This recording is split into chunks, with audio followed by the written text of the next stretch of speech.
চাহার সোমবার এটা একটা ফার্সি শব্দ, এর অর্থ হচ্ছে বুধবার। আখিরি চাহার সোমবার এর অর্থ হচ্ছে সফর মাসের শেষ বুধবার। সুবহানাল্লাহ বলেন। অর্থাৎ সফর মাসের শেষ বুধবারটাকে বলা হয় আখিরি চাহার সোমবার।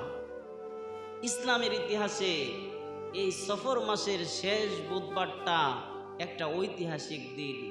এই দিনটা সাহাবায়ে কেরামদের জন্য ছিল একটা আনন্দের দিন।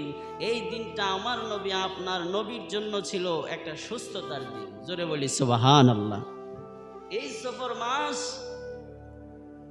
এই সফর মাসে আল্লাহর নবী রাহমাতুল লিল আলামিন সফরের 13ই